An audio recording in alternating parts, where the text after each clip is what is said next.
देखिए, चुनावी विश्लेषण जो होता है वो सिर्फ आंकड़ों का खेल नहीं है। असल में ये एक तरह का विज्ञान है, जमीन की हकीकत को समझने का और सबसे जरूरी बेहतर शासन का रास्ता तैयार करने का। तो आज हम लोग क्या करने वाले हैं? हम महाराजपुर विधानसभा क्षेत्र की बहुत गहराई से पड़ताल करेंगे। इसे केस स्टडी के तरह देखेंगे कि कैसे डेटा पर आधारित रणनीति सुशासन की नींव रख सकती है। तो इस पड़ताल में हम 5 पड़ावों से गुजरेंगे। सबसे पहले महाराजपुर के चुनावी किले को समझेंगे कि वो कितना मजबूत है। फिर हम जनता की रोजमर्रा की मुश्किलों में झांकेंगे, जहां अक्सर दरारें छिपी होती हैं। इसके बाद एक चौतरफा रणनीति की बात करेंगे, जिसे चतुर्मुख सिद्धांत कहा गया है। फिर एक ठोस एक्शन प्लान पर नजर डालेंगे और आखिर में उस असली लक्ष्य पर बात करेंगे जो किसी भी चुनाव से कहीं बड़ा है, और वो है सुशासन। तो चलिए शुरू करते हैं। सबसे पहले ये समझना बहुत जरूरी है कि महाराजपुर में चुनावी चुनौती आखिर कितनी बड़ी है, क्योंकि ये कोई साधारण सीट बिल्कुल नहीं है। तो महाराजपुर ये उत्तर प्रदेश के कानपुर नगर के शहरी जिले में आता है। एक ऐसा इलाका जो प्रदेश की राजनीति के बिल्कुल केंद्र में है, और यहाँ हर एक वोट का एक बहुत बड़ा मतलब होता है। यहाँ के जो आंकड़े हैं ना, वो एक बहुत ही साफ कहानी बताते हैं। अगर हम देखें 2012 से लेकर 2022 तक, मतलब 3 लगातार चुनाव, मौजूदा पार्टी की पकड़ बस मजबूत ही होती गई है। सोचिए, वोट शेयर लगभग 38% से शुरू हुआ और 60% के भी पार चला गया।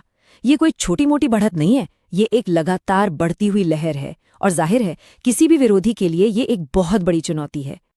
और ये संख्या, ये उस चुनौती के आकार को बिल्कुल साफ कर देती है।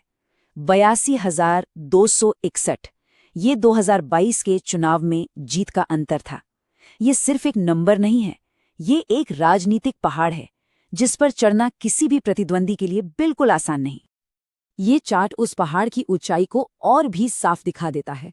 एक तरफ 60% से भी ज्यादा वोट, तो दूसरी तरफ सिर्फ 28%। पहली नजर में तो यह मुकाबला एक तरफा लगता है, और यहीं से वो चुनावी किले वाली बात सामने आती है। लेकिन सवाल ये है, क्या हर किला अभेद्य होता है? तो अब हम चुनावी आंकड़ों से थोड़ा आगे बढ़ते हैं और जमीनी हकीकत और लोगों के रोजमर्रा के संघर्षों को देखते हैं, क्योंकि राजनीति का जो असली हिसाब किताब है ना, वो जनता की रोज की बही में लिखा जाता है। आंकड़े तो एक अभेद्य किला दिखाते हैं, ठीक है, लेकिन जमीन पर लोगों का मिजाज कैसा है? क्या बड़े बड़े वादों और असलियत में कोई फासला है? यहीं पर किसी भी रणनीति की असली परीक्षा होती है। पहली और शायद सबसे बड़ी शिकायत जो सामने आती है, वो है बिजली कटौती। अब देखिए, 24 घंटे बिजली के वादे तो होते हैं, लेकिन जब एक बुनियादी सुविधा ही नहीं मिलती तो लोगों के मन में गहरी नाराजगी पैदा होती है। जब रात में घर का पंखा बंद हो जाता है ना, तो बड़े बड़े प्रोजेक्ट्स की चमक अपने आप फीकी पड़ जाती है। दूसरी बड़ी चिंता है महंगाई। पेट्रोल, डीजल और खाने पीने की चीजों के दाम जब ये बढ़ते हैं तो सीधा घर के बजट पर असर पड़ता है। ये वो आर्थिक दबाव है जिसे हर परिवार रोज महसूस करता है, और ये किसी भी सरकार के प्रति लोगों की धारणा को बदल सकता है। और फिर आता है शहरी बुनियादी ढांचे का सवाल। खराब सड़कें, पानी की समस्या, सफाई की कमी, ये सब विकास के दावों पर एक सवालिया निशान लगा देते हैं। ये वो कमियां हैं जो शहर के लोगों को रोज दिखाई देती हैं और उनके जीवन पर सीधा असर डालती हैं। तो यहाँ एक सीधी सी तुलना है। एक तरफ है बड़े बड़े वादे, 24 घंटे बिजली, मेट्रो प्रोजेक्ट, और दूसरी तरफ है रोज की हकीकत, बार बार बिजली जाना, शहरी अव्यवस्था और पानी की किल्लत। जब वादे और हकीकत का ये फासला बढ़ता है ना, तो मतदाताओं के मन में असंतोष की नींव पड़ना शुरू हो जाती है। देखिए, हर नागरिक को सम्मान के साथ जीवन जीने का अधिकार है। जब बिजली, पानी जैसी बुनियादी सेवाएं ही डगमगाने लगती हैं, तो ये सिर्फ एक असुविधा नहीं होती, ये उस सम्मान पर चोट होती है। और ये सिस्टम की, और जो लोग इसका नेतृत्व करना चाहते हैं, उनकी जिम्मेदारी है कि वो लोगों की आवाज सुने और उस पर कार्रवाई करें। तो ठीक है, इन चुनौतियों और इन मौकों को देखते हुए एक असरदार रणनीति आखिर कैसी दिखनी चाहिए? चलिए अब उस रणनीतिक ढांचे पर नजर डालते हैं जिसे इन मुद्दों को सुलझाने के लिए बनाया गया है। इसे हम चतुर्मुख सिद्धांत कह सकते हैं। ये एक 4 आयामी ढांचा है। इसका सीधा सा लक्ष्य है चुनावी, संगठनात्मक, नैरेटिव यानी कि कहानी, और संसाधन, इन चारों मोर्चों पर रणनीति को एक लाइन में लाना। ये एक बहुत ही व्यापक और व्यवस्थित तरीका है। इस सिद्धांत के 4 बहुत ही साफ स्तंभ हैं। पहला, चुनावी, अपने कोर और स्विंग दोनों तरह के वोटरों को एकजुट करना। दूसरा, संगठनात्मक, जमीनी स्तर पर संगठन को फिर से खड़ा करना, उसे मजबूत करना। तीसरा, कथानक, मुकाबले को पूरी तरह से स्थानीय मुद्दों के इर्द गिर्द लाना।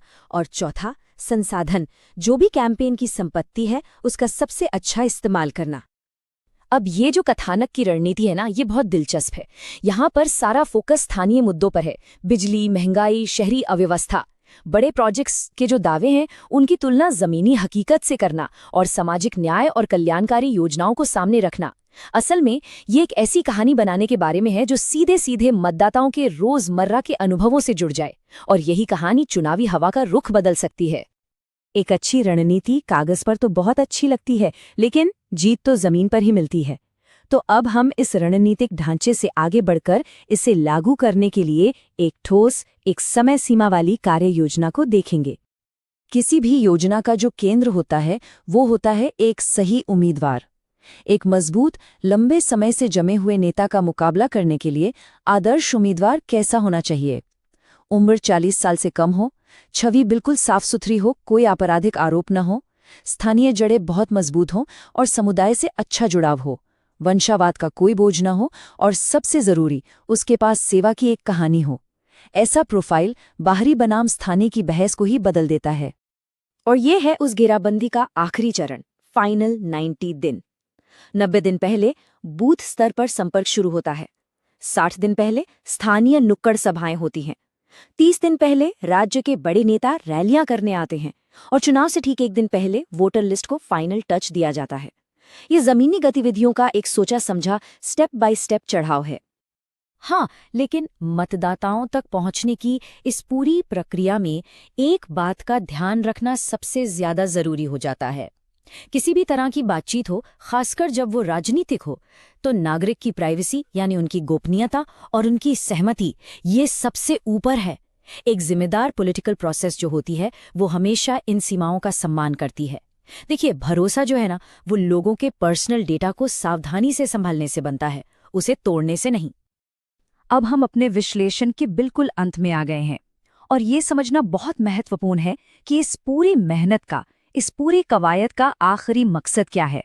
ये सिर्फ एक चुनाव जीतने के बारे में नहीं है। चुनावी डेटा का असली उद्देश्य सिर्फ चुनाव जीतना नहीं होता, बल्कि एक उत्तरदायी, एक जिम्मेदार शासन के लिए जनादेश का निर्माण करना होता है।